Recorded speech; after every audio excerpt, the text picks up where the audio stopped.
The Kansas prairie stretched endless under a bruised October sky, the kind of dusk where the horizon swallowed the sun whole, leaving only a smear of orange to bleed into the gray. The wind hissed through the sorghum fields, carrying the sharp scent of turned earth and the faint tang of rust from an old windmill creaking in the distance. At the edge of the Heller farm, a weathered wooden fence sagged under the weight of time, its posts leaning like tired sentinels. The farmhouse itself, a squat two-story with peeling white paint, stood alone against the vastness, its windows glowing faintly as evening settled in. Inside, a radio crackled with a staticky hymn, barely audible over the clink of dishes. Elias Heller, 72 years old and as much a part of this land as the black soil itself, stepped onto the porch, his boots thudding against the warped boards.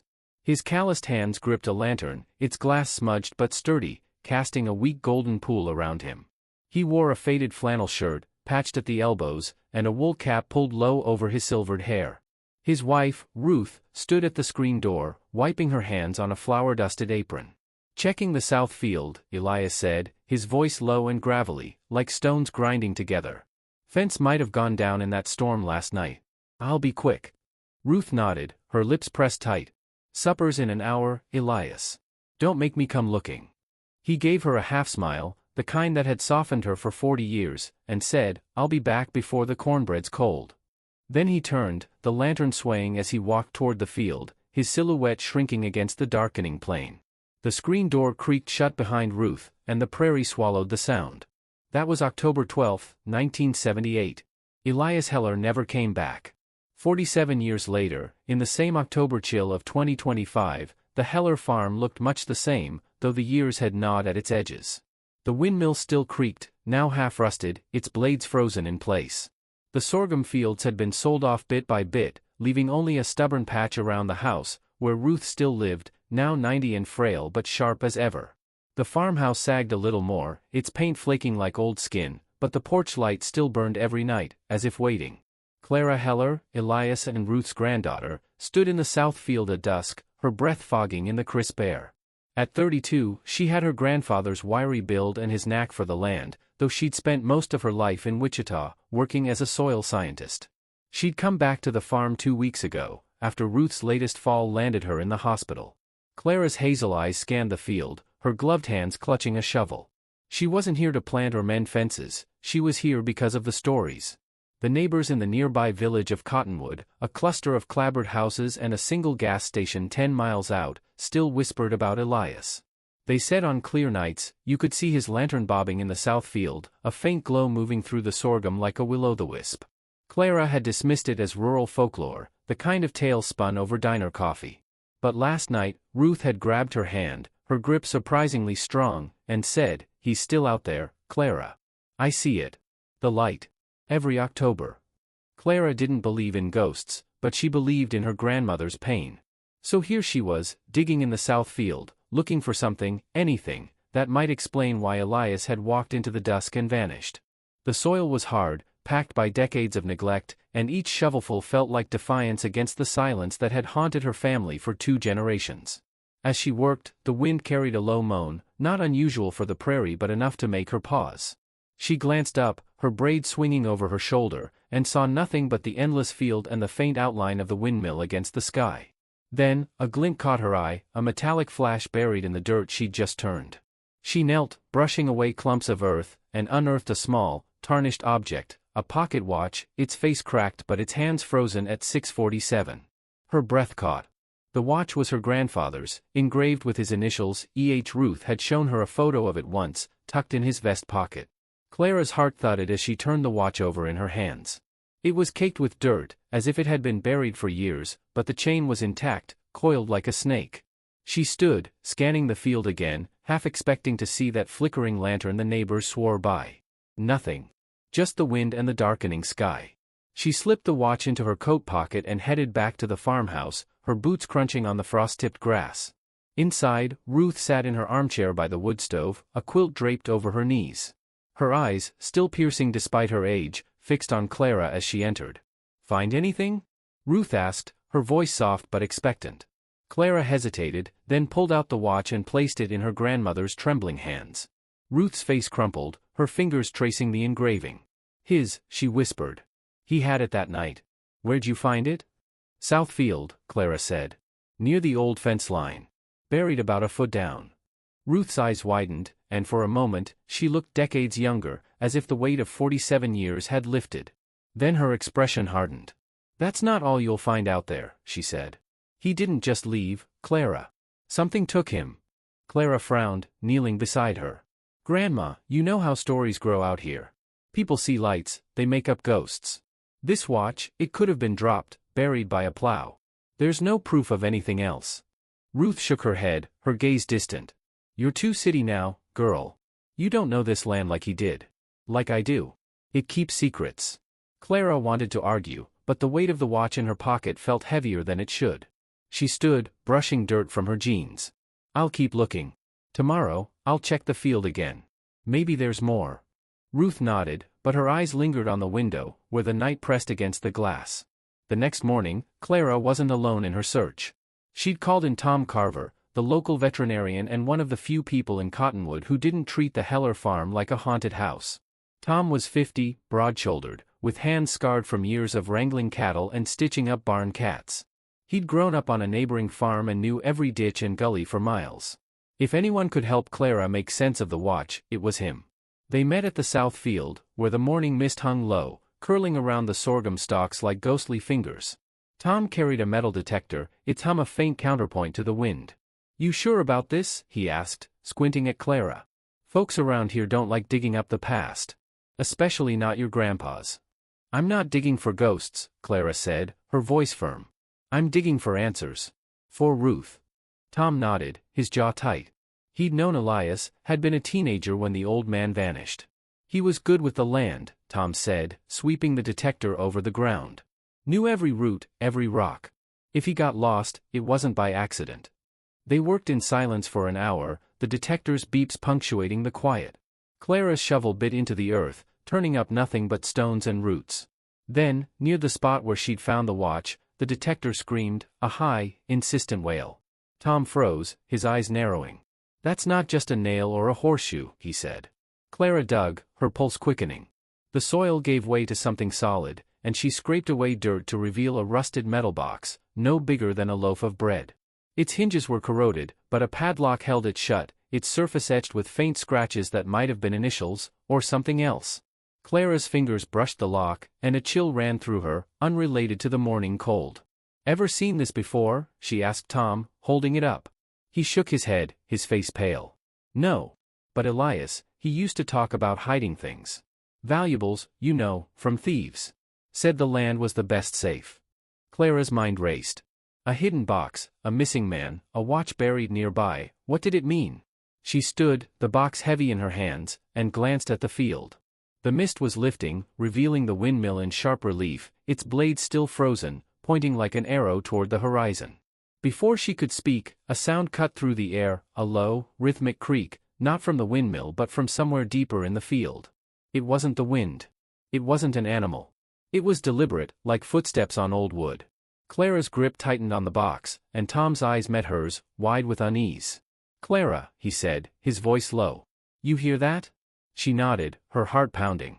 The creak came again, closer now, and with it, a faint flicker of light, golden, swaying, just beyond the sorghum stalks. The lantern.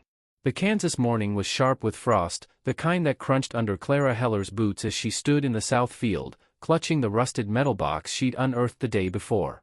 The air smelled of damp earth and the faint, sweet decay of sorghum stalks, their brittle tips swaying in a breeze that carried a low moan across the prairie. The memory of that flickering lantern light from last night lingered in her mind, a golden pulse vanishing into the field just as she and Tom Carver had turned to follow it. Now, in the pale daylight, the field looked ordinary, endless rows of fading crops under a sky heavy with gray clouds. But the creak they'd heard, rhythmic and deliberate, echoed in Clara's thoughts, refusing to be dismissed as wind or imagination. Tom stood beside her, his metal detector slung over his shoulder, his broad face creased with unease. You sure you want to keep poking at this? He asked, his voice rough from a sleepless night. That light last night? I've heard the stories, Clara, but seeing it's different. Feels like we're stirring something up. Clara's hazel eyes flicked to the box in her hands, its padlock stubborn and scratched, the faint etchings unreadable in the morning light. I'm not chasing ghosts, Tom, she said, though her grip on the box betrayed her nerves. This was my grandfather's land. That watch was his. This box might be too. If there's answers here, I owe it to Ruth to find them.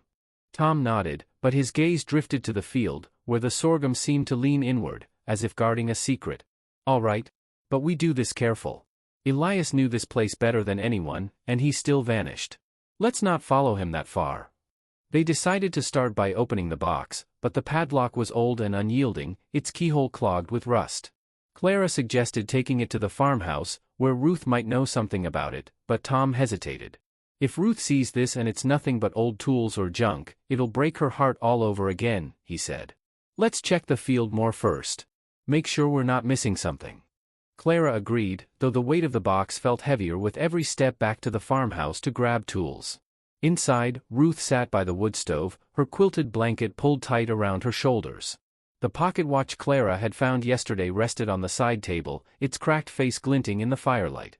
Ruth's eyes, sharp despite her frailty, fixed on the box as Clara set it on the kitchen table. "Where'd you find that?" Ruth asked, her voice trembling with something between hope and dread. "Southfield, near the watch," Clara said, keeping her tone steady. "It's locked. You ever see Grandpa with a box like this?" Ruth's fingers twitched, as if reaching for a memory. "He used to hide things," she said slowly. "Said the land was safer than any bank. Never told me where, though. Said it was better I didn't know."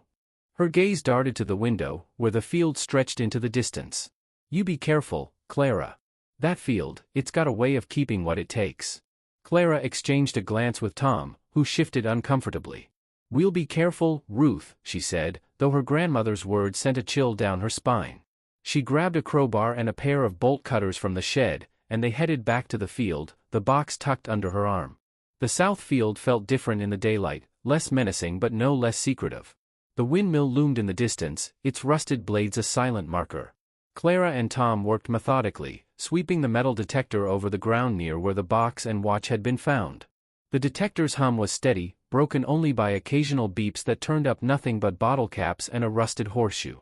Clara's mind kept drifting to the lantern light, its sway, its impossible presence. She didn't believe in ghosts, but she couldn't shake the feeling that the field was watching them. After an hour, the detector screamed again, this time near a gnarled cottonwood tree at the field's edge, its roots clawing into the earth like fingers. Clara dug, her shovel biting into the soil, until she hit something hard, a flat stone, unnaturally smooth, half buried under the tree's shadow. She and Tom cleared the dirt, revealing a slab about 2 feet wide, etched with faint lines that might have been a map or a symbol, worn by decades of weather. Beneath it, they found a small leather pouch, its stitching frayed but intact. Clara opened it carefully, her fingers brushing against something cold and metallic inside, a key, small and tarnished, its head shaped like a clover. Her pulse quickened. "This could fit the box," she said, holding it up to Tom. He frowned, glancing at the stone. "Maybe. But this slab, looks like it was placed here on purpose. Elias wasn't one for fancy markers. This feels off." Clara nodded, her scientist's mind wrestling with the growing pile of questions. The watch, the box, the key, the stone, each piece felt like part of a puzzle, but the picture was still maddeningly unclear. She slipped the key into her pocket and turned her attention to the box, kneeling in the dirt to try the lock. The key slid in with a gritty click, but the padlock held fast, rusted beyond turning. "Need the bolt cutters," Tom said, heading back to their pile of tools. As he walked away, Clara's eyes caught on the stone again. The etched line seemed to shift in the light, forming a crude outline, a path, maybe, leading toward the windmill. She traced it with her finger, her breath catching. Was it a map? A message? Or just her imagination, desperate for answers? Before she could call Tom back, a shout came from the edge of the field. Clara spun, her heart lurching, to see a figure approaching, a woman, mid-40s, with dark hair pulled back and a worn denim jacket. It was Maggie Tate, who ran the feed store in Cottonwood and had known Elias as a child. Her face was tight with concern as she jogged toward them, her boots kicking up dust. "Clara, you need to stop," Maggie said, her voice sharp. "Folks in town heard you're digging out here. They're not happy." Clara stood, brushing dirt from her hands. "It's my family's land, Maggie. I'm not breaking any laws." Maggie's eyes flicked to the box, then to the stone. "It's not about laws. It's about Elias. People say you're stirring up trouble, digging up things best left alone. Old man Carver, Tom's dad, saw that light again last night, same as you. Says it's a warning. Tom, returning with the bolt cutters, overheard and snorted. My dad's half-blind and full of whiskey, Maggie. Don't start with that nonsense. It's not nonsense, Maggie snapped. Elias wasn't the only one who went missing around here. You know that, Tom. There was that drifter in 76, and the Peterson girl in 80. All tied to this field. You keep digging, you might find more than you want. Clara's stomach twisted. She'd heard the stories, small-town gossip about disappearances, always vague, always blamed on the prairie's vastness. But Maggie's tone wasn't gossip. It was fear. I'm not stopping, Clara said, her voice steady despite the unease creeping through her.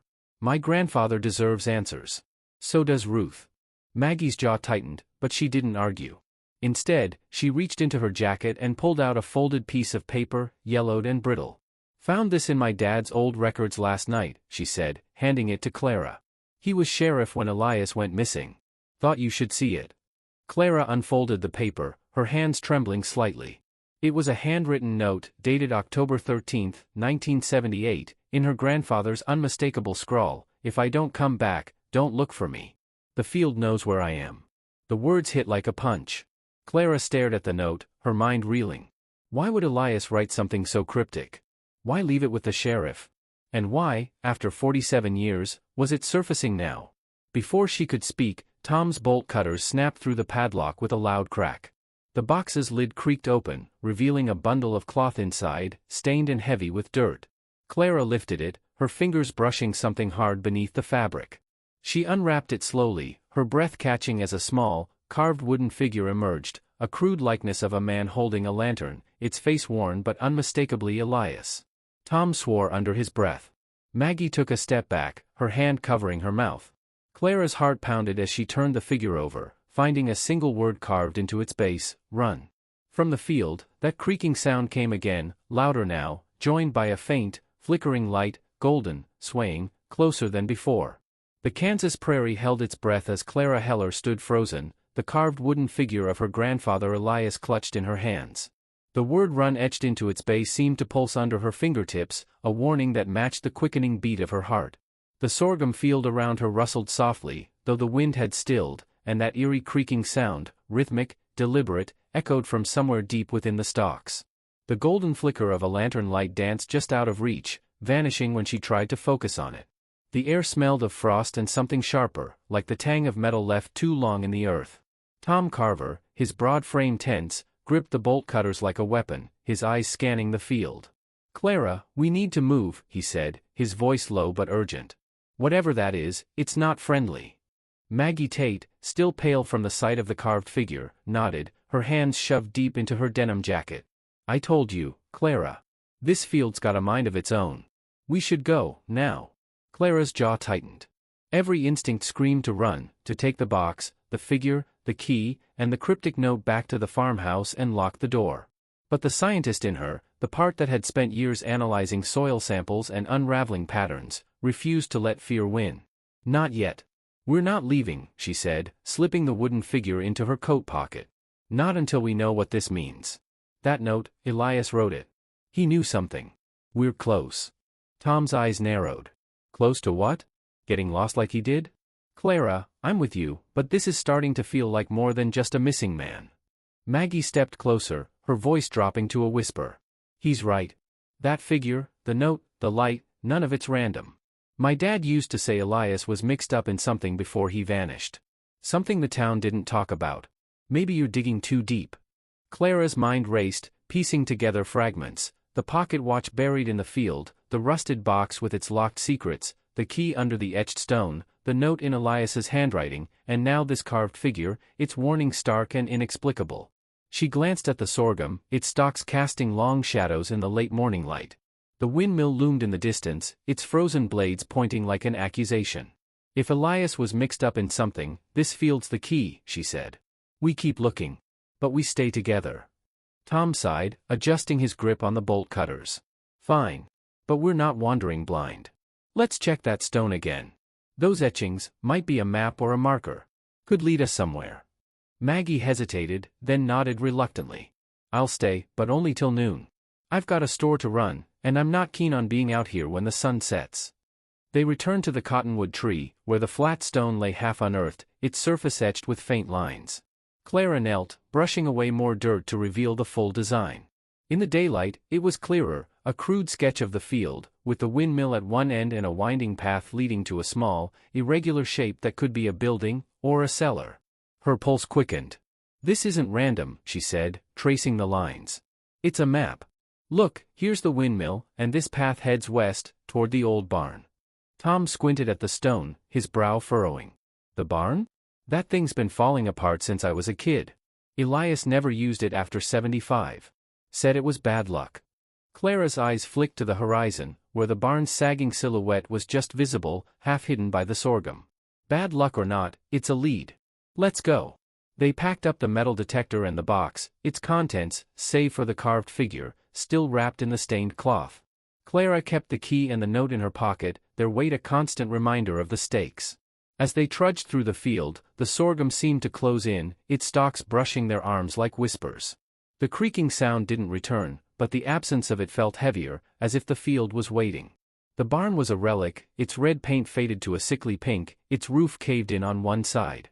The doors hung crooked, one hinge rusted through, and the air around it carried a musty scent of old hay and something sour, like spoiled grain. Clara's boots crunched on the gravel path leading to it, each step echoing in the stillness. She glanced at the map on the stone, which she'd sketched onto her phone before leaving the tree. The irregular shape matched the barn's outline perfectly. "Stay sharp," Tom said, pushing the door open with a groan of wood and metal. The interior was dim, lit only by slivers of light piercing the cracked walls. Dust motes floated in the air, and the floor was littered with broken tools, rotted bales, and a rusted tractor that looked like it hadn't moved in decades. Clara's eyes adjusted, catching on a pile of crates in the corner, their wood splintered but marked with faint carvings, clovers, like the head of the key. "Over here," she called, moving toward the crates. Tom and Maggie followed, their footsteps loud in the quiet. Clara knelt, running her hands over the carvings. "These match the key. Elias must have been here." Maggie's voice was tight. "Or someone wanted it to look that way. Clara, this feels like a setup. Like someone's leading us." Clara ignored her, prying at a crate's lid with the crowbar. It gave way with a crack, revealing a jumble of old papers, yellowed and brittle. She lifted one, her breath catching as she recognized Elias's handwriting again, a ledger, listing dates and numbers, but not for crops or livestock. The entries read like debts or payments, with names Clara didn't recognize: J. Rawls, $200, October 77. L. Tate, $150, September 78. She froze, her eyes darting to Maggie. "L. Tate," Clara said, holding up the paper. "Maggie, that's your dad, isn't it? What was he doing with Elias?" Maggie's face went white. I don't know. My dad was sheriff, not a farmer. He didn't owe anyone money." She snatched the paper, scanning it, her hands trembling. "This can't be right. He never mentioned Elias, not like this." Tom stepped closer, his voice low. "Maggie, your dad was always cagey about that year. Said it was a bad time for the town. Maybe there's more to it." Clara's mind spun. The ledger suggested Elias was involved in something secretive, debts, deals, maybe something illegal. But why hide it in a barn? And why mark it with clovers, like the key? She dug deeper into the crate, finding more papers, maps, sketches, even a faded photograph of Elias standing by the windmill, his face grim, a shovel in his hand. Behind him, barely visible, was a trapdoor in the ground, half covered by dirt. "There's a cellar," Clara said, holding up the photo. "Under the windmill." That's what the map was pointing to. Tom frowned, glancing at the barn's open door, where the windmill silhouette loomed against the sky. "If there's a cellar, it's news to me. Elias never mentioned one, and I've been over every inch of this land." Maggie shook her head, backing toward the door. "This is too much. A ledger, a cellar, that damn light, I'm out. Clara, you should stop before you find something you can't unsee." Clara's grip tightened on the photo. "I'm not stopping. If there's a cellar, it might explain everything, the watch, the box, why Elias left that note. I'm going." Tom hesitated, then nodded. "I'm with you. But we're running out of daylight. If we're doing this, it's now." They left the barn, the ledger and photo tucked into Clara's bag. The windmill was a quarter-mile away, its rusted blades casting long shadows as the sun dipped lower. The field felt alive now, the sorghum whispering with every step, the air heavy with the scent of earth and something metallic. Clara's heart pounded as they reached the windmill, its base overgrown with weeds. She scanned the ground, looking for the trapdoor from the photo. There, Tom said, pointing to a patch of dirt where the weeds were thinner, the earth slightly raised. Clara knelt, scraping away soil with her hands, revealing a wooden hatch, its edges rotted but sealed with a heavy iron lock. The clover-shaped key fit perfectly, but before she could turn it, a sound stopped her cold, a low, rhythmic creak, coming from the windmill above. The blades, frozen for decades, were moving. Clara stumbled back, her eyes locked on the windmill as the blades groaned, turning slowly, impossibly, against the still air. Tom grabbed her arm, his voice a hiss. "Clara, that's not the wind." From the field, the lantern light flickered again, brighter now, closer, moving toward them with purpose. The Kansas prairie seemed to hold its breath as the windmill's rusted blades creaked into motion, their slow, grinding turn defying the still air. Clara Heller stood frozen, the clover-shaped key cold in her hand, poised above the iron lock of the trapdoor at the windmill's base. The sorghum field around her whispered with the rustle of stalks, the scent of damp earth and rust thick in the late afternoon chill. The lantern light flickered closer, its golden glow weaving through the crops like a predator stalking prey, its rhythmic creak syncing with the windmill's eerie rotation. Tom Carver's grip on Clara's arm tightened, his knuckles white around the bolt cutters. "Clara, we need to go," he said, his voice barely above a whisper, eyes darting between the trapdoor and the approaching light. "This ain't natural." Maggie Tate, already backing away, shook her head, her face drained of color. "I told you, Clara. This field's cursed. That light, it's not Elias. It's something else." Her voice cracked as she turned, her boots crunching toward the path back to the farmhouse. "I'm done." Clara's heart pounded, her scientist's mind grappling with the impossible. Windmills didn't turn without wind. Lanterns didn't move on their own. Yet the evidence was undeniable: the watch, the box, the ledger, the carved figure with its chilling warning, and now this trapdoor, hidden for decades. She glanced at the photograph in her bag, showing Elias by this very windmill, a trapdoor at his feet. Whatever he'd been hiding, it was here. She couldn't walk away now, not with Ruth's pain and 47 years of questions weighing on her. "I'm opening it," Clara said, her voice steady despite the tremor in her hands. She knelt, sliding the key into the lock. It turned with a gritty click, the mechanism protesting but giving way. The trapdoor groaned as she lifted it, revealing a dark, narrow shaft descending into the earth, its edges lined with crumbling stone.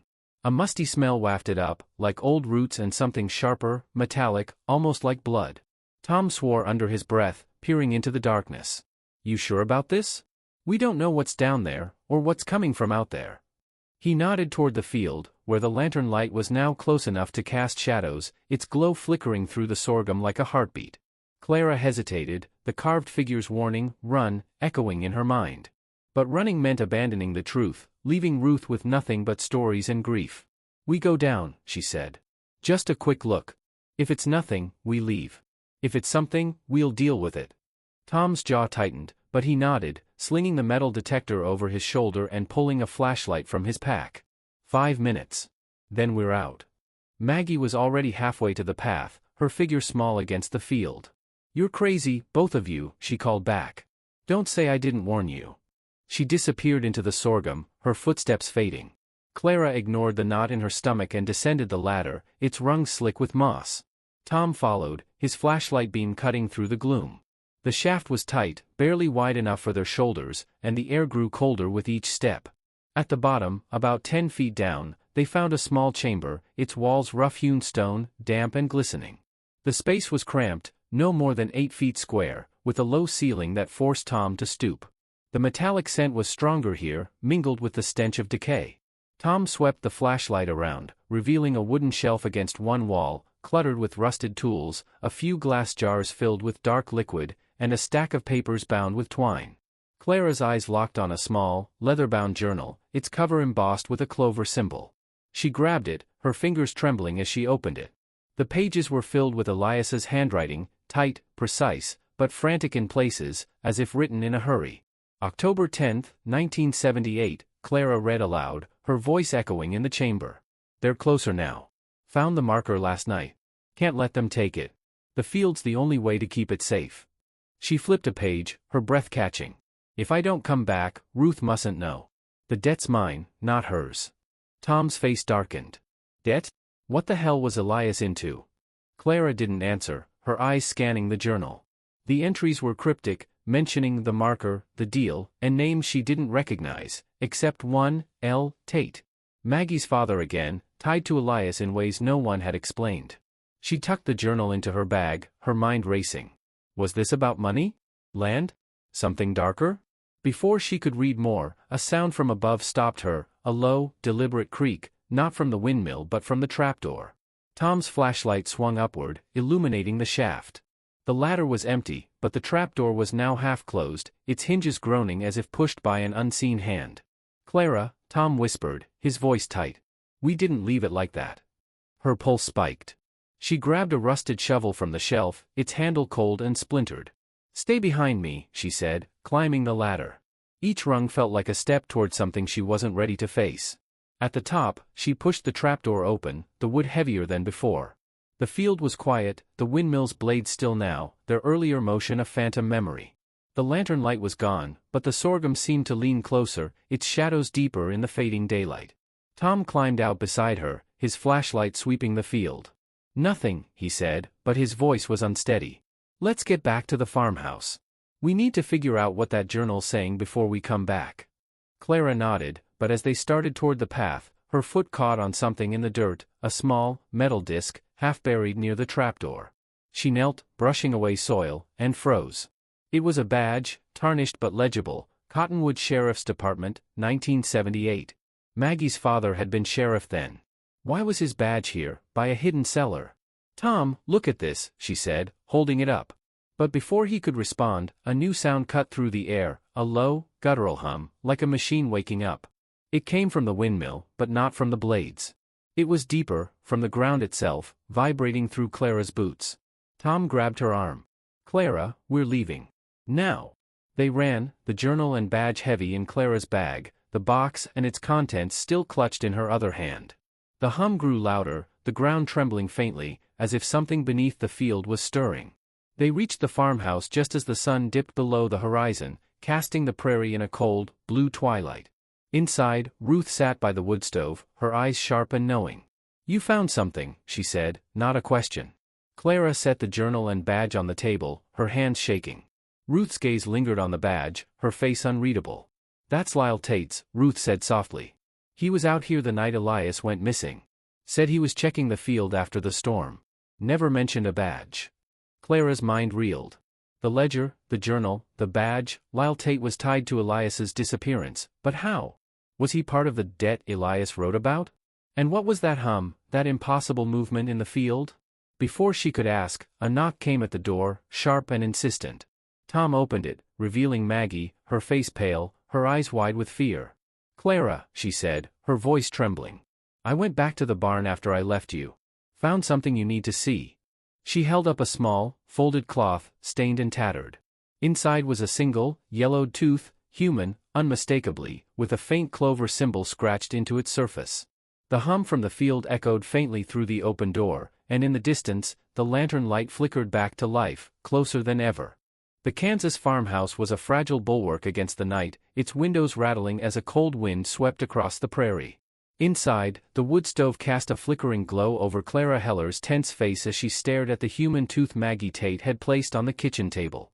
Its yellowed surface gleamed faintly, the clover symbol scratched into it catching the light like a taunt.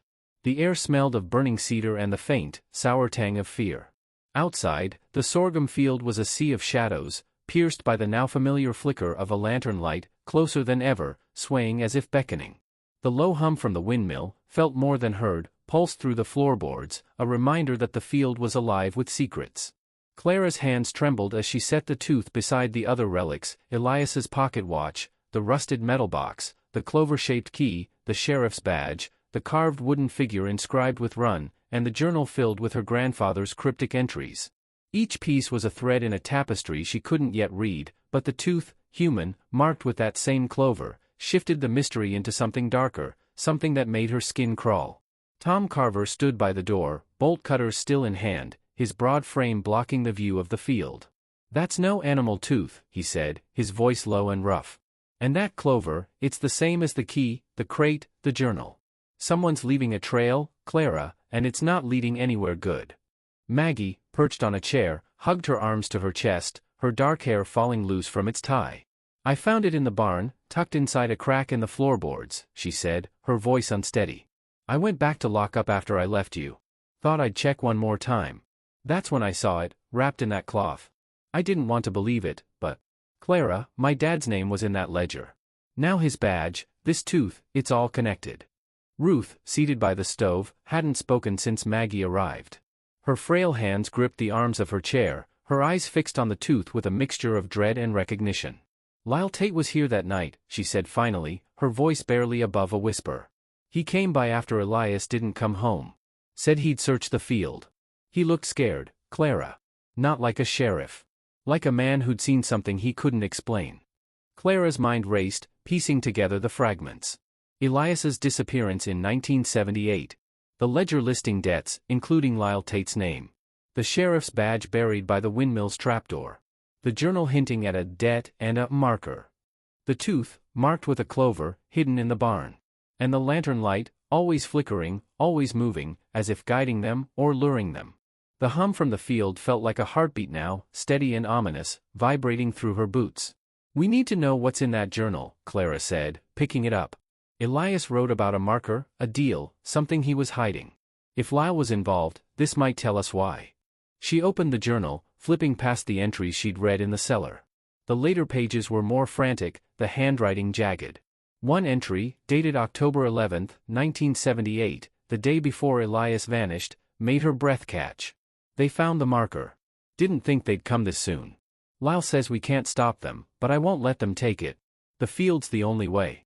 If I'm gone, Ruth, don't look. The clover's the key, but it's also the trap. Clara's eyes lingered on the last line. The clover's the key, but it's also the trap. She glanced at the clover-shaped key on the table, then at the tooth. The clover's everywhere. It's not just a symbol, it's a warning. Tom frowned, leaning over her shoulder. A trap? For who? Elias? Lyle? Or us? Before Clara could answer, Ruth spoke, her voice sharp with urgency. The marker. Elias talked about it once, years before he vanished. Said it was something old, something buried on this land before we bought it. He found it when he was digging irrigation lines. Never told me what it was, just said it was dangerous. Said it was why the bank tried to foreclose on us in '77, even though we'd paid up. Clara's stomach twisted. The bank? You think they were after this marker? Ruth nodded, her eyes distant. Elias thought so. Said they weren't just bankers. Said they had eyes in the field. I thought he was paranoid, but after he went missing, I wondered. Maggie stood abruptly, her chair scraping the floor. This is crazy. My dad wasn't part of some conspiracy. He was a sheriff, not a criminal. If he was tied to Elias, it was to help him, not whatever this is. She gestured at the tooth, her voice breaking. But that tooth, it's got me scared, Clara. What if it's his? The room fell silent, the hum from the field louder now, a low drone that seemed to seep through the walls. Clara's mind spun with possibilities. Was the tooth Lyle's? Elias's? Someone else's? And what was the marker, a treasure, a secret, or something worse? The clover symbol tied it all together, but its meaning was still elusive. We need to go back to the cellar, Clara said, her voice firm despite the fear gnawing at her. The journal mentioned the marker being hidden in the field. The trapdoor's our best lead. Tom shook his head. Not tonight. That light's out there, and the windmill's acting like it's possessed. We go back in daylight, with more help. Maggie nodded vigorously. He's right. I'm not going near that field again till morning. Clara wanted to argue, but the hum was growing louder, and the lantern light was now visible through the kitchen window, swaying just beyond the porch. It was closer than ever, its glow casting long shadows across the room. She stood, grabbing the shovel from the corner. Fine. Morning. But we're locking this place down tonight. They bolted the doors and checked the windows, the hum a constant undercurrent. Ruth refused to go to bed, insisting on staying by the stove, her eyes fixed on the window. Clara sat at the table, the journal open in front of her, rereading Elias's words for any clue she'd missed. That's when she found it, a loose page tucked in the back, written in a different hand, not Elias's. It was a single sentence, scrawled in black ink, the clover marks the debt, but the blood pays it. Clara's breath stopped. She showed the page to Tom and Maggie, who both went still. Blood? Maggie whispered. What the hell does that mean? Before anyone could answer, the hum spiked, a deep, bone-rattling vibration that shook the table. The lantern light outside flared, brighter than ever, and then, silence. The hum stopped. The light vanished. The room felt suddenly too small, the air too thick. Clara stood, shovel in hand, and moved to the window. The field was dark, the sorghum still, the windmill's blades frozen once more. But something was different. In the dirt just beyond the porch, illuminated by the faint glow of the porch light, was a fresh set of footprints, human, bare, leading from the field to the house. They stopped at the edge of the porch, as if whatever made them was standing there, watching. Tom grabbed his flashlight, his voice shaking. "Clara, get away from the window." But Clara was already moving, yanking the door open, shovel raised. The porch was empty, the footprints ending abruptly. She stepped outside, her breath fogging in the cold, and scanned the field. Nothing. No light, no sound, just the vast, silent prairie. Then, from the windmill, a single, sharp crack echoed, like stone breaking. Clara's eyes locked on the trapdoor's location, now hidden in the dark. Something had shifted, something had changed. The clover was the key, but it was also the trap. And now, the trap was open. The Kansas night was a living thing, its darkness pressing against the Heller farmhouse like a tide. Clara Heller stood on the porch, shovel gripped tightly, her breath fogging in the October chill as she stared at the bare footprints etched in the dirt. They stopped abruptly at the porch's edge, as if their maker had vanished into the air. The sorghum field beyond was silent, the windmill's blade still, but the sharp crack from moments ago, a sound like stone splitting, lingered in her ears.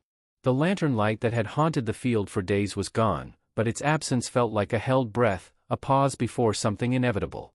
The air carried the scent of frost, earth, and that faint, metallic tang that had followed them since the cellar. Inside, Tom Carver stood by the door, his flashlight beam cutting through the dim kitchen. Maggie Tate hovered near Ruth, who sat by the wood stove, her frail hands clutching the quilt, her eyes fixed on the sheriff's badge and the human tooth on the table. The journal, with its cryptic entries and the chilling note, "The clover marks the debt, but the blood pays it," lay open, its words a weight on Clara's mind. The clover symbol tied everything together, the key, the carved figure, the ledger, the tooth. It was a mark of something ancient, something Elias had known and tried to hide. "We can't stay here," Tom said, his voice low but firm. "Those footprints, that sound, whatever's out there, it's not waiting anymore." Maggie nodded, her face pale. "He's right, Clara. We need to get Ruth out, call someone, state police, anyone. This isn't just about Elias anymore." Ruth's voice cut through, sharp despite her frailty. "No police. Not yet. You found Lyle's badge, Maggie. You found that tooth. This is our land, our debt. We finish it." Clara turned from the porch, her hazel eyes meeting her grandmother's. Ruth's words echoed Elias's journal, "The debt's mine, not hers." Whatever Elias had been protecting, it was here, in the field, under the windmill. The crack they'd heard was a call to action, a final piece of the puzzle. Clara's heart pounded, but her resolve hardened. "We go to the windmill," she said. "The trapdoor. Whatever's down there, it's what Elias was hiding.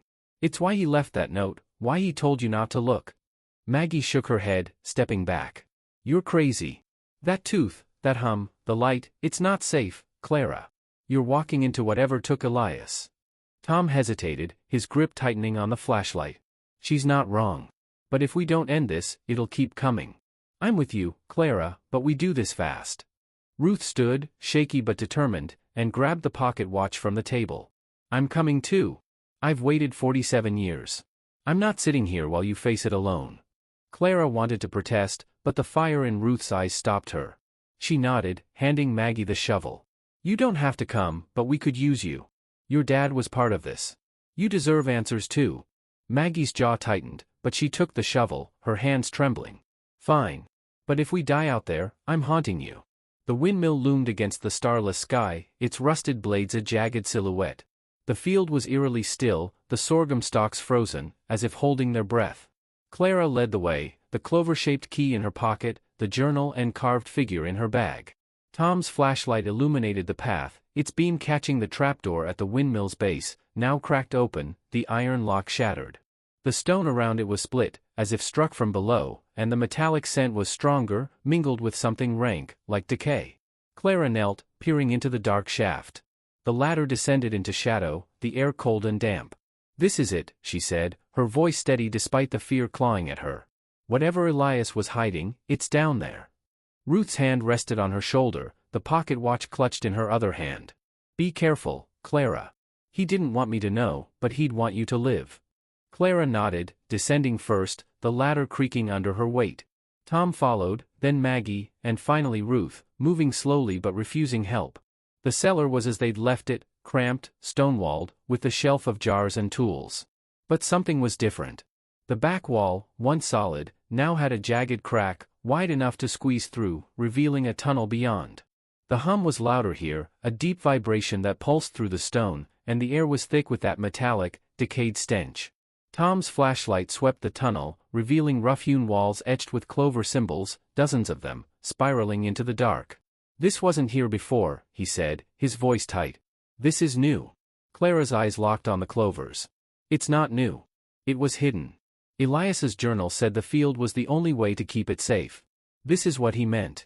She stepped forward, the journal open in her hand, rereading the last entry. "The marker's theirs, but the field's mine. If I'm gone, don't look."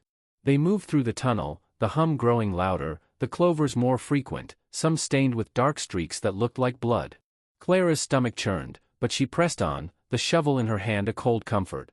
The tunnel opened into a larger chamber, its ceiling low, its walls carved with more clovers and strange, looping symbols that seemed to writhe in the flashlight's beam.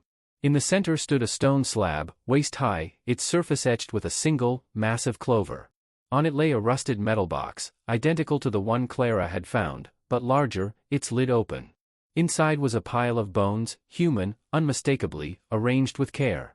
A skull, missing a tooth, stared up at them, and beside it was a lantern, its glass cracked but intact, its wick still faintly glowing, casting a golden light across the chamber. Maggie gasped, dropping the shovel. That's not possible." Ruth's voice was a whisper. "Elias." Clara's heart stopped. The bones, the lantern, it was him. But the truth hit harder, a twist that recontextualized everything. The ledger, the badge, the tooth, the note, they weren't just clues to Elias's disappearance. They were a confession. She opened the journal again, finding a page she'd overlooked, tucked in the binding. Lyle tried to stop them. "They wanted the marker, said it was theirs by right. I buried it deeper, but they took him. If I don't come back, it's because I paid the debt."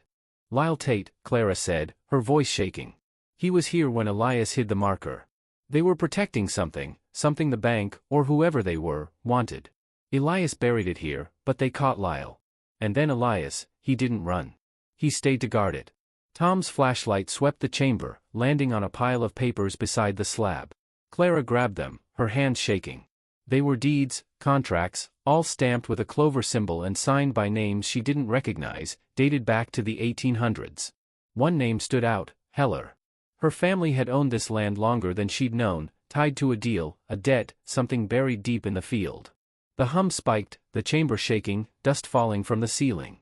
The lantern's glow flared, and a voice, not a sound, but a feeling, echoed in Clara's mind: the debt is due.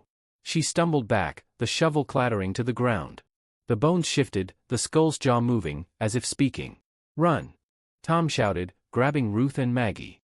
But Clara couldn't move, her eyes locked on the lantern.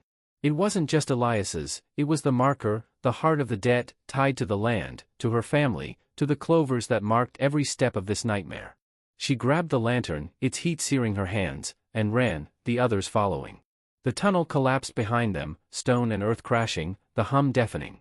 They scrambled up the ladder, emerging into the field as the windmill groaned, its blades spinning wildly. Clara threw the lantern to the ground, smashing it, the light dying with a final, anguished flare. The hum stopped. The field went silent. The sorghum stood still, the windmill frozen once more. Dawn broke over the prairie, the farmhouse a quiet sentinel. Clara sat on the porch with Ruth, Maggie, and Tom, the relics on the table between them. The bones were still in the chamber, unreachable now, but Clara knew they were Elias's. The marker, whatever it was, a relic, a curse, a debt, had been tied to the land, guarded by her grandfather's sacrifice. Lyle Tate had died trying to help him, his badge and tooth left as warnings. Ruth held the pocket watch, tears in her eyes. "He didn't leave me," she said. "He stayed to protect us." Clara nodded, her throat tight. "He paid the debt. So did Lyle. It's over now." Maggie's voice was soft. My dad, he was part of it. I'll tell the town the truth. They deserve to know. Tom set the shovel down, his face weary but relieved. No more lights in the field. No more debts. Clara looked out at the sorghum, its stalks golden in the morning light. The lesson was clear: some debts could only be paid with sacrifice, but love, Elias's for Ruth, Lyle's for the town, Clara's for her family, could break even the oldest curses. Yet as she stood, a faint creak sounded from the windmill, too soft to be sure, leaving a single question lingering in the quiet: was the debt truly paid?